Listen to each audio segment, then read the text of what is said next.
할렐루야. 주의 이름으로 사랑합니다. 주의 이름으로 축복합니다. 옆에 분들하고 다시 한번 인사할 때 용케 살아계십니다 한번 인사할까요?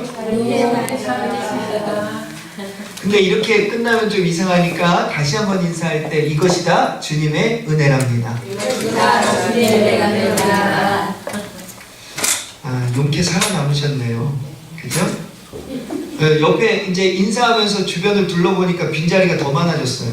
아니 도대체 주일날 안 나오고 어디가 있는지 모르겠어요. 그죠? 지금 더 나와도 시원찮을 판에 더 안 나왔어 지금. 오늘 용케 저와 여러분이 이 자리에 나와 있는 것만으로도 하나님 앞에 감사할 조건이 아닌가 생각하게 됩니다. 지금 못 나오신 분들은 여러 가지 이유가 있을 거예요. 오늘 뭐 제가 전화도 받고 문자도 받고 했는데 힘들어서 못 오시는 분도 있고, 또 멀리 시골에 가서 못 나오시는 분도 있고, 이제 일어나서 오후에 오겠다는 분도 있고, 참 가지각색이에요. 지금 인원은 없어도 있을 사람은 다 있어. 사람 사는 게 다 그래요. 그죠? 참 용케 살아있다는 것도 감사하고, 용케 이 자리에 나와 있다고 하는 것도 감사합니다. 왜 그러느냐? 이 세상은 우리가 알 수 없는, 또 만나고 싶지 않은 일들이 어느 때 불현듯 닥칠지 모르는 것이 이 세상의 삶이기 때문에 그렇습니다. 여러분들은 우리나라의 크고 작은 사건 어떤 것들을 기억하고 계세요? 여러분 어떤 크고 작은 사건들, 여러분들이 기억에 남는 사건 뭐가 있으세요? 세월호! 아직도 안 끝난 세월호. 그죠? 저는 1994년도 제가 군에 있을 때인데 뉴스에 대교가 무너졌어요. 대교. 무슨 대교 무너졌어요? 성수대교. 야, 그 뉴스를 보는데요, 막 온몸이 찌릿찌릿해요. 왜 그랬을까요? 제가 군대 가기 전에 잠깐 회사에 취직을 해서 회사 다닌 적이 있어요. 현대에. 근데 맨날 회사를 출근하는 길이 어디였느냐? 성수대교로 건너가는 길이었어요. 제가 타고 건너다니던 길이, 군에 가서 훈련을 받고 와서 이제 TV를 켰는데, 군인들도 TV 봅니다. 틀었는데 성수대교가 무너졌다는 거예요. 야, 이게요, 다른 나라, 뭐 다른 지역 아니면 나하고 상관없는 이게 아니라 내가 늘 다니던 길이 그렇게 됐다고 생각을 하고 또 그것을 목격을 하니까, 야, 정말 여느 때와는 다른 느낌이 들더라고요. 이때 죽은 사람들이 49명이 추락을 했어요. 그런데 32명이 즉사했습니다. 정말 어마어마하죠. 여러분 생각해보세요. 다리에서 건너가고 있다가 떨어진다고 생각을 해보세요. 그런가 하면 불과 240일 만에 또 사건이 벌어지죠. 어떤 사건이 벌어졌어요? 여러분들이 너무나도 잘 알고 있는 삼풍백화점이 무너집니다. 1995년 6월 29일인데요. 472명이 죽고 30명이 실종하고 937명이 부상을 당한 굉장히 큰 사건 중에 하나입니다. 우리가 그곳에 있었다면 또 472명이 사망했는데, 우리 여기 계시는 분들이 그 삼풍백화점에 혹연이라도 가서 있었더라면 어쩔 뻔했냐는 거예요. 그죠? 저도 삼풍백화점 가본 적이 있거든요. 그때 삼풍백화점 오픈할 때 무슨 말들이 있었어요? 백화점도 최고의 백화점이라고 불렸어요. 정말 비싼, 뭐 이태리 대리석인지 뭔지는 모르겠지만 어찌됐든 온갖 데를 그냥 호화찬란하게 꾸며놓고 최고의 백화점이라고 이야기를 했었잖아요. 그치? 그런데 무너지고 말았대요. 무너질 때는 얼마만큼 무너졌어요? 5층짜리 건물인데 한 층 무너질 때 5초 정도 걸렸대요. 그럼 몇 초 걸린 거예요? 5, 25, 25초 만에.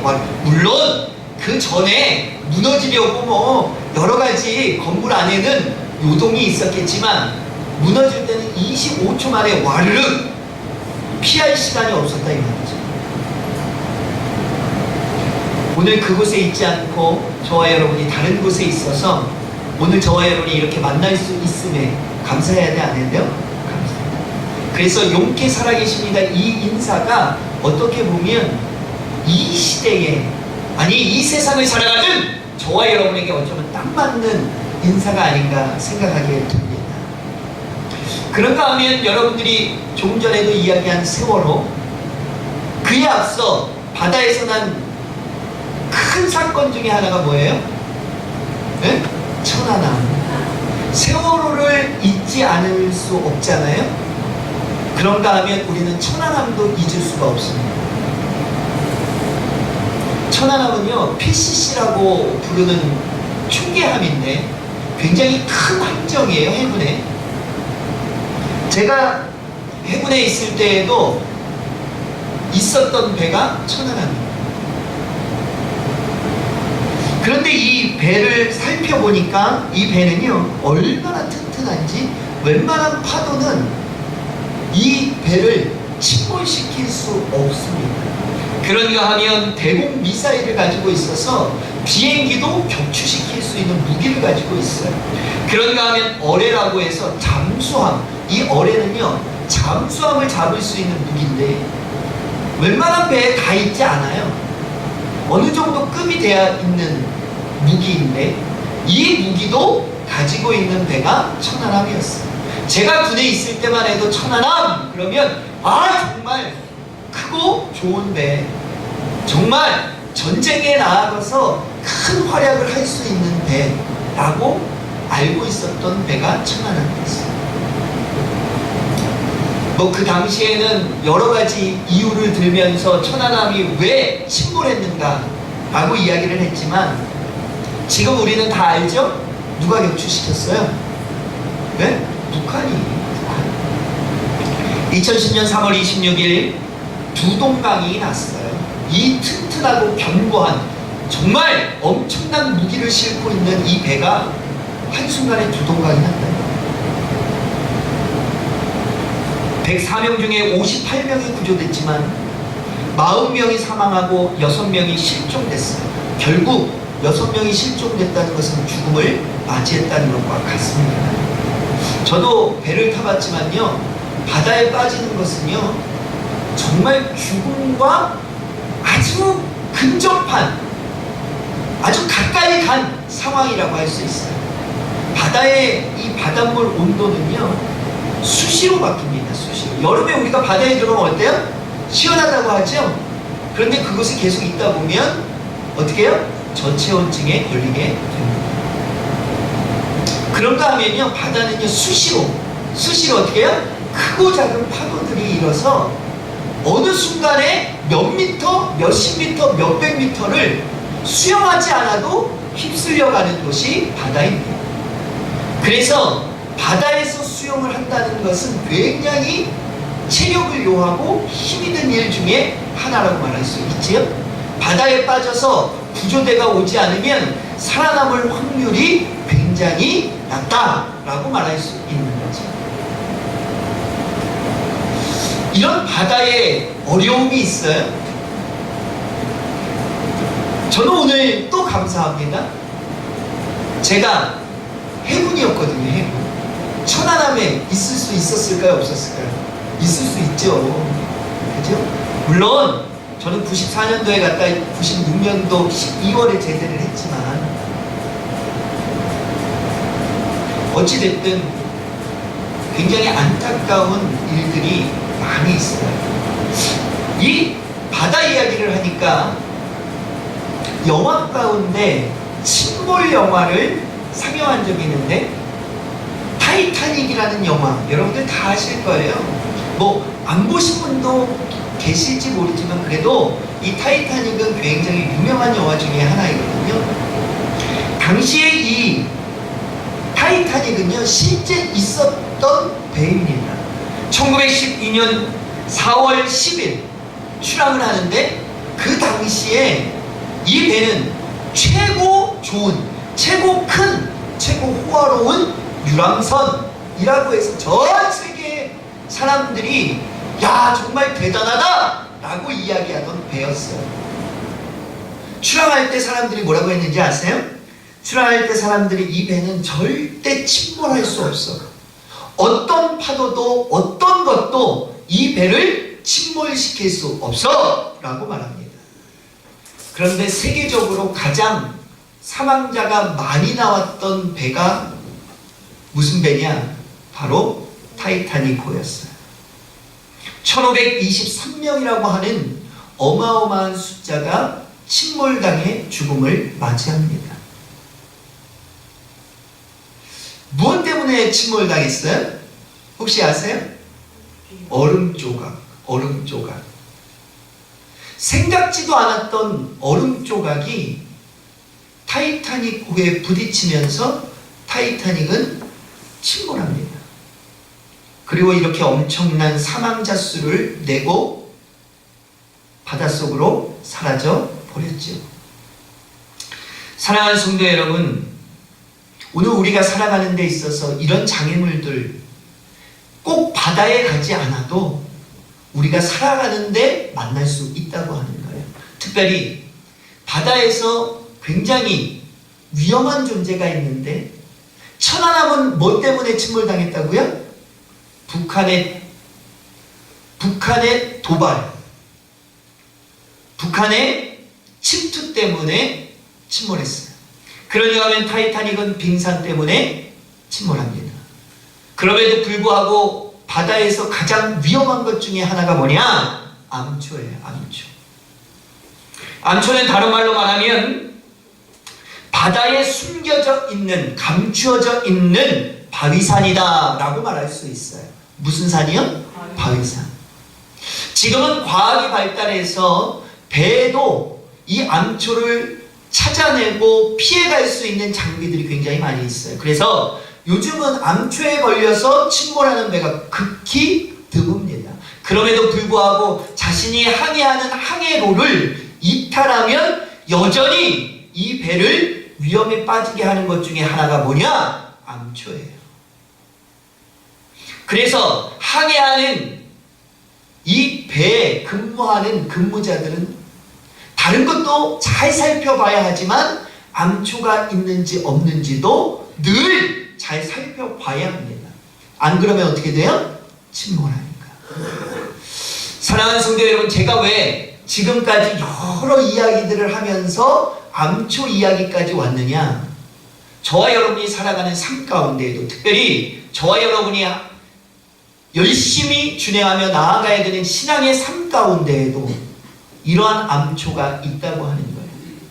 저와 여러분의 삶을 무너뜨리는, 저와 여러분의 신앙의 삶을 무너뜨리는 암초가 반드시 존재합니다. 오늘 저와 여러분이 이 암초에 부딪혀 쓰러지고 넘어지면 안 된다고 하는 거죠. 오늘 저와 여러분이 반드시 이 암초를 이기며 승리하며 나아갈 수 있는 저와 여러분 되어지기를 주님의 이름으로 간절히 축원합니다. 암초를 이기셔야 돼. 암초를 피해가야 돼. 아니, 암초를 뛰어넘는 저와 여러분이 되어져야 된다 이 말이에요. 그런데 오늘 성경을 보니까 저와 여러분에게 세 가지 암초가 뭐가 있는지, 다시 말하면 우리가 살아가는 삶 가운데 저와 여러분을 쓰러뜨리고 넘어뜨리기 위해서 사단이 사용하는 암초가 무엇이 있는지 오늘 성경 본문이 세 가지 암초를 소개하고 있습니다. 그 첫 번째가 무엇이냐? 우리 11절을 다시 한번 볼까요? 11절 다시 한번 보도록 합니다. 다 같이 봉독합니다. 화 있을진저 이 사람들이요 가인의 길에 뭐 했어요? 행하였으며. 자, 여기까지만 읽으시면 되겠습니다. 첫 번째 암초, 다 함께 따라해보죠. 가인의 암초. 뭐라고요? 저와 여러분을 쓰러뜨리고 넘어뜨리는 암초가 있는데 가인의 암초예요. 가인의 암초. 왜 성경은 가인의 암초를 말하고 있을까? 가인 어떤 사람이에요? 저와 여러분이 너무나도 잘 알죠? 최초의 살인자. 가인과 아벨이 있죠? 그런데 가인은 형이요, 아벨은 동생이었어요. 그런데 어느 날 하나님 앞에 뭐 하죠? 제사, 예배합니다. 제사하는데 가인이 드린 제사는 하나님이 뭐 했어요? 안 받으셨어. 아벨의 제사는 하나님이 받으셨어. 가인이 보니까 동생의 제사만 받고 자신의 제사는 받지 않습니다. 화가 나요, 안 나요? 화가 납니다. 그리고 결국 그 화를 참지 못해서 누구를 죽이죠? 동생 아벨을 죽입니다. 그런데 여러분 한번 잘 생각해 보세요. 누구한테 제사했다고요? 하나님한테 제사했어요. 누구가? 가인도 아벨도 다 하나님 앞에 제사했어요. 근데 누가? 하나님이 누구의? 가인의 제사를 안 받으시고 또 하나님이 누구의? 아벨의 제사는 받으셨다 이 말이에요. 자, 여기 보세요. 아벨한테 화를 낼 거예요? 안 낼 거예요? 자, 보세요. 하나님 앞에 드렸어, 둘 다. 누가 안 받았어요? 하나님이 안 받으시고 하나님이 받으셨어. 그러면 누구한테 화를 내야 돼? 네? 하나님한테 사실은 화를 내야 되는데 사실 가인이 하나님한테도 화를 냅니다. 얼굴이 붉어져요. 그런데 그 화는 하나님에게도 나고 누구에게도? 아벨에게도 났어. 왜 그랬느냐? 하나님에게는 자신의 제사를 받지 않은 것에 대한 불만으로 화가 납니다. 그런데 동생 아벨에게는 사실 화낼 필요가 없습니다. 그런데 화가 나. 왜 화가 나죠? 여기서 질투가 생깁니다. 질투. 내 것은 안 받았는데 동생 것은 받았네? 처음에는 하나님께만 화가 났을지 몰라요. 그런데 지나고 보니까 점점 누가 눈에 들어와요? 동생이 자꾸 눈에 들어와. 그러면서 나보다 낫다. 나보다 귀하다. 나는 하나님이 안 받으셨는데 동생은 받으셨다. 이게 자꾸만 내 머릿속에 떠오릅니다. 그러면서 뭐가 생겨요? 질투. 질투심이 생기면 뭐가 생기는지 아세요? 미움이 생깁니다. 미움. 질투하는 사람이 사랑이 생기는 사람 아무도 없어. 질투가 생기면서 뭐가 생겼느냐? 미움이 생기는데요. 이 미움이 조금씩 가인의 마음을 사로잡는데요. 결국에는 뭐에 이르기까지? 죽음에 이르기까지. 얼마나 동생이 미운지. 어떻게 했으면 좋겠어요? 없어졌으면 좋겠어. 미워하는 사람들이 하는 소리가 100이면 100. 뭔지 아세요? 없어졌으면 좋겠어. 내 눈에서 안 보였으면 좋겠어. 미워하는 사람은요, 없어졌으면 좋겠어, 안 봤으면 좋겠어, 사라졌으면 좋겠어 라고 이야기합니다. 우리 자녀들 혼낼 때도 가끔 자녀들이 미워요, 안 미워요? 미울 때도 있어. 사랑하는 자녀지만, 그쵸? 저도 아이들을 3명 낳아서 길러다 보니까 어느 때는 너무 사랑스럽지만 어느 때는 정말 이거 정말 어떻게 할 수도 없고 내 새끼라. 그죠? 내 눈에 뭐 했으면 좋겠어요? 안 보였으면 좋겠어요. 야, 절로 가. 절로 가. 이거는 뭐예요? 지금은 내가 널 사랑하지만, 부모는 자녀를 사랑하잖아요. 그죠? 그렇지만 지금은 내가 너 미워. 그래서 뭐 하고 싶어? 안 보고 싶어. 이 미움이 크면요, 잠깐 안 보는 것으로 끝나는 것이 아니라 영원히 내 눈에서 사라졌으면 좋겠어 라고 바뀝니다. 그래서 어떻게 해요? 살인을 하게 되는 거지요. 우리 새벽에 우리 사무엘상 읽고 있는데, 그죠? 사무엘상 읽고 있는데 누가 등장하죠? 이스라엘의 첫 번째 왕 누구예요? 사울 왕이 등장을 하잖아요. 그죠? 그런데 블레셋과 싸움, 전쟁을 치르는데 누가 또 등장을 하죠? 골리앗이라고 하는 사람이 등장해서 이스라엘을 뭐 합니까?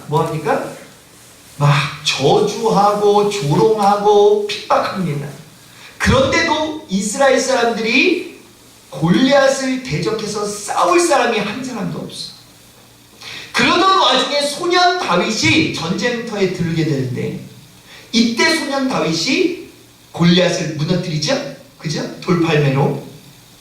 그리고 이스라엘의 영웅이 됩니다. 그런데 사울 왕이 다윗을 좋아합니까? 안 좋아합니까? 좋아해요. 처음에 얼마나 좋아하는지 몰라. 골리앗도 무너뜨리고 얼마나 총명한지, 얼마나 훤칠한지, 듬직한지. 결국엔 어떻게 해요? 자신의 궁정으로 들어오라고 해서 자신의 아들 누구와? 요나단과 생활하게 합니다. 얼마나 사랑했으면 자신의 아들과 함께 지내도록 하겠어요. 그죠? 그런데 세월이 가면 갈수록 다윗이 듬직하고 용맹하고 나아가서 싸우면 싸울 때마다 승리하고 돌아오는 다윗의 모습이 생기자마자 백성들이 뭐라고 해요? 사울은 천천히요, 다윗은 만만이다. 다시 말하면 사울이 물리친 사람보다 다윗이 물리친 사람이 많아요, 안 많아요? 많다라고 이스라엘 백성들이 다윗을 더 칭송합니다. 누구보다?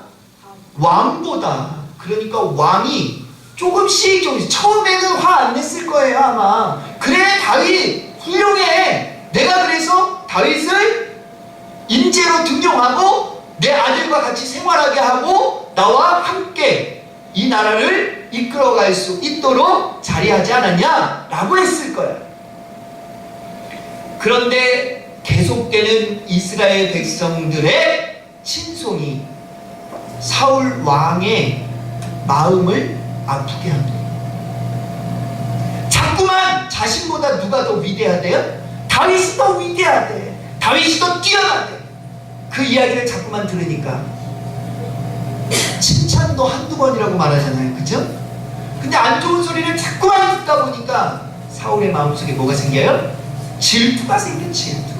그러다가 이 질투가 뭐로? 미움으로 바뀌는데 그 미움이 얼마나 커다란지 이제는 다윗을 죽이려고 합니다. 사랑하는 성도 여러분, 다윗 죽이려는 미움이 생긴 사울, 앞뒤 분간을 할 수가 없는 상태로 바뀌어집니다. 사랑하는 성도 여러분, 미움이 왜 무서운지 아세요? 미움이 생기면 앞뒤 가리지 않아요. 사리 분간하지 않습니다. 그러한 사실을 우리가 어디에서 볼 수 있느냐? 어디에서 볼 수 있죠? 사무엘상 20장 33절에 보면 우리가 그러한 내용을 만나볼 수 있어요. 이 내용은 무슨 내용이냐? 요나단이 다윗의 친구야, 아니에요? 친구야. 그런데 이 다윗의 친구 요나단이 누구냐? 사울 왕의 아들입니다.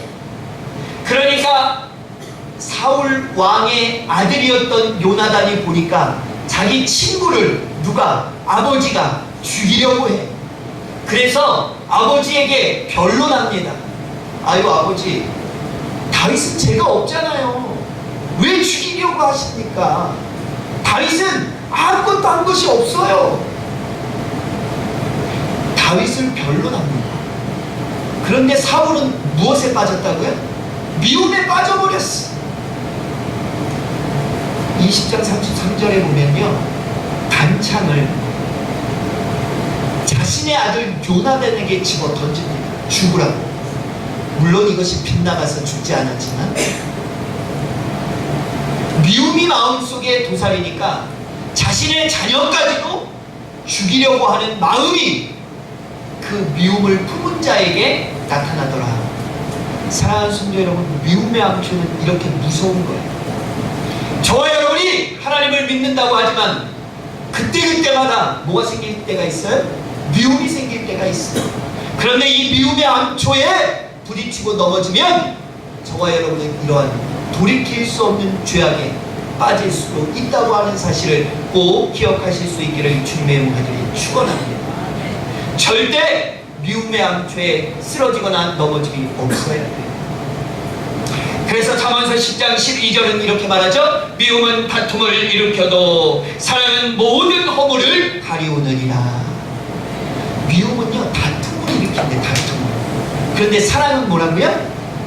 사랑은 모든 허물을 덮어. 요한일서 3장 15절에도 보니까 그 형제를 미워하는 자마다 살인하는 자니 살인하는 자마다 영생이 그 속에 거하지 아니하는 것을 너희가 아는 바라. 형제를 미워하는 자마다 뭐 하는 사람이요? 살인하는 자. 우리 한번 따라해 볼까요? 미워하면 살인자다. 성경은 오늘 저와 여러분에게 그렇게 말하고 있습니다. 미워하면 그때부터 벌써 뭐예요? 살인자. 마음의 미움을 품는 순간부터 살인자라고 합니다. 그런데 참 안타까운 현실이에요. 그렇죠? 안타까운 현실이 뭐죠?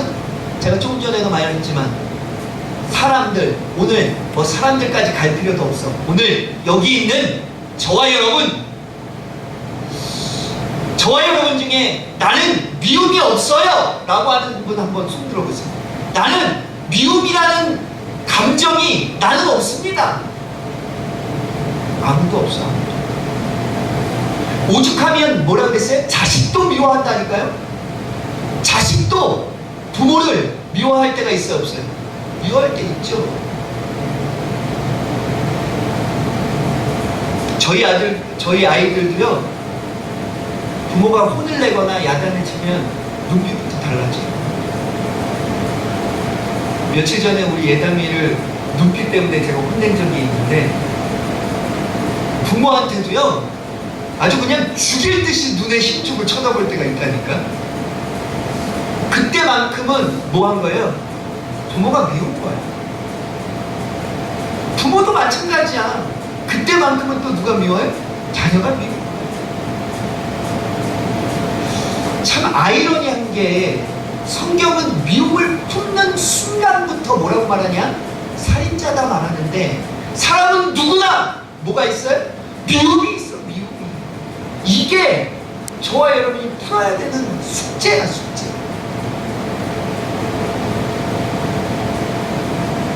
어떻게 미움을 풀어갈 수 있을까? 여러분 이런 말 들어보셨는지 모르겠어요. 사랑의 원자탄 들어보셨어요? 사랑의 원자탄 들어보셨어요? 누구를 가리키는 말이죠? 혹시 아세요? 네? 손양원 목사님. 이 손양원 목사님은 1902년 6월 3일에 태어나고 1950년 9월 28일에 소천하신 분입니다. 몇 년 살았어요? 48년. 오래 살았어요? 조금 살았어요? 조금 살아도 너무 조금 사셨어. 그죠? 40여도. 그런데 이분이 목사 안수를 얼마에 받았느냐? 1946년에 목사 안수를 받습니다.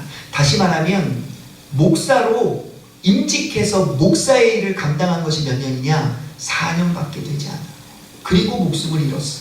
그런데 지금까지도 이 손양원 목사님의 이름 석자가 우리 신앙인들에게 귀감이 되고 교훈이 되고 감동이 됩니다. 사랑하는 성도 여러분, 몇 년 사느냐가 중요하지 않아. 바꾸어서 또 다른 말로 표현하면 오늘 이 자리에 몇 명 왔는지가 중요하지 않아. 오늘 우리 교회 성도들이 많은 분들이 빠졌지만 빠진 것이 중요한 게 아니야. 오늘 저와 여러분 나와 있는 사람만이라도 오늘 어떻게 예배하고 어떻게 하나님의 말씀을 내 마음에 심느냐가 더 중요하다 이 말이에요. 손양원 목사님 4년 목회 일을 했지만 평생에 아니 이 후대에도 길이 남을 만한 교훈의 목사님이 되어졌다 이 말이에요.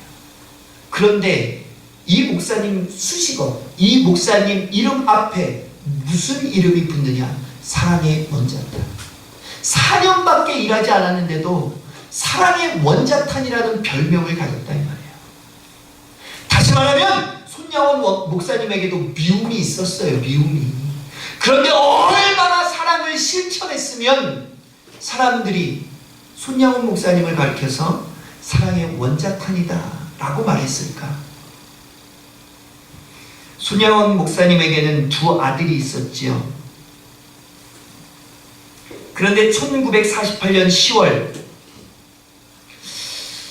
여수 반란 사건이 일어나게 됩니다. 이 여수 반란 사건은 여수에서 순천까지 이르게 되는 공산주의를 지향하는 공산당이라고 말하죠. 한마디로 공산당 당원들이 이제 이 사람 저 사람 할 것 없이 살생합니다. 살생이 뭐예요? 다 죽여버리는 거예요. 다 죽여버려.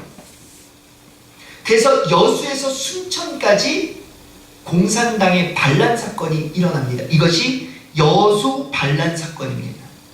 그런데 이때 이 목사님의 두 아들 동인과 동신이라고 이름하는 두 아들이 학교를 다니고 있었어요. 그런데 이들이 학교를 마치고 나면 무엇을 했느냐? 성경책을 들고 집에 오는 길에, 여러분 참 이 내용을 읽고 마음에 새길 때마다 얼마나 감동이 되는지 몰라요.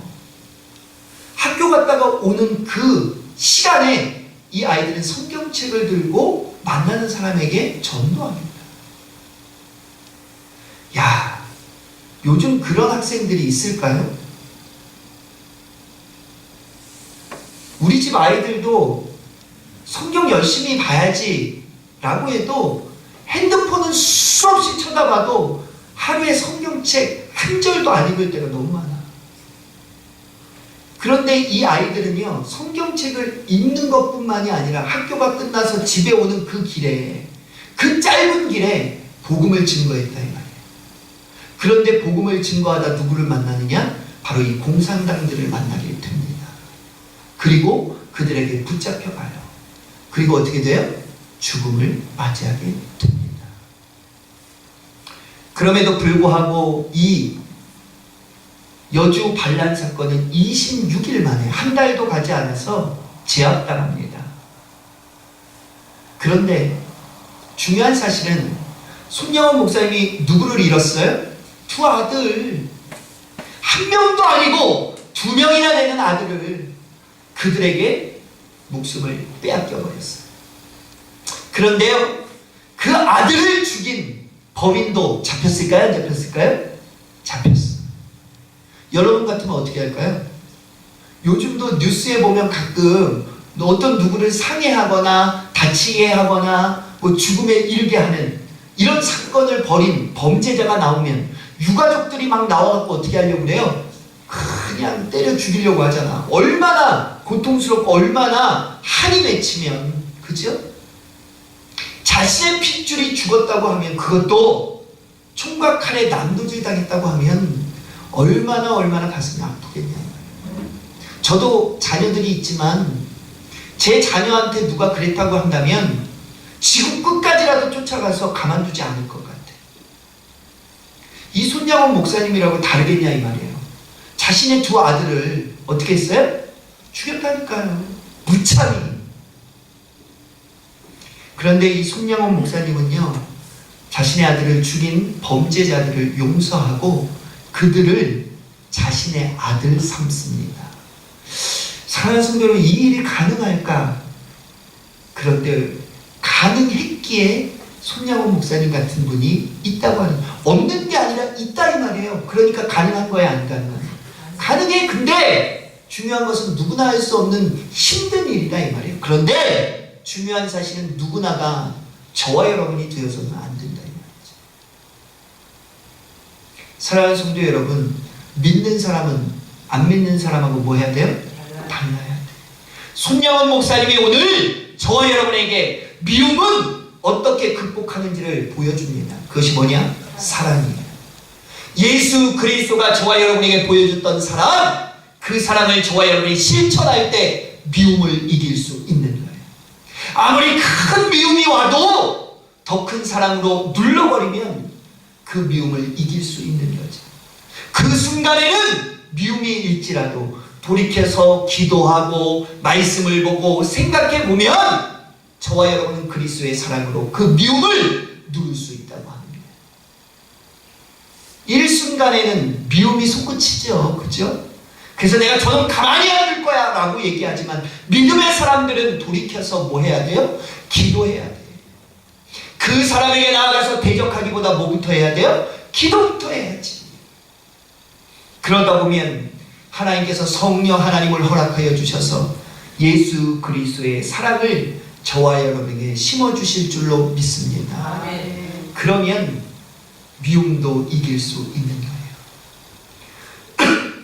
손양원 목사님 아들의 장례식 때 답사문을 읽습니다. 이제 오신 분들한테 답례 인사를 하잖아요. 저도 며칠 전에 이제 뭐 며칠 전도 아닌데요. 금요일 날 이제 발인 예배에 갔다 왔는데요. 제가 잘 알고 있는 원삼열 목사님네 할머니가 돌아가셔가지고 그래서 이제 가서 예배하고 뭐 이런 일들 때문에 다녀왔는데 거기에 가서 보니까 또 유족 대표로 인사하세요 이런 순서가 있어. 오신 분들한테. 이 손양훈 목사님도 그런 거예요. 자신의 아들의 장례식에 참석한 분들에게 답례 인사를 합니다. 그런데 이 인사가 참으로 저와 여러분에게 귀감이 됩니다.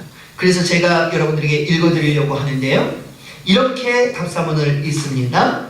여러분, 내 어찌 긴 말에 답사를 드리겠습니까? 그저 내가 아들들의 순교를 접하면서 몇 가지 느끼게 된 은혜로운 감사의 조건을 이야기함으로 대신할까 합니다. 첫째, 나 같은 죄인의 혈통에서 순교의 자식들이 나오게 하여 주신 하나님께 감사합니다.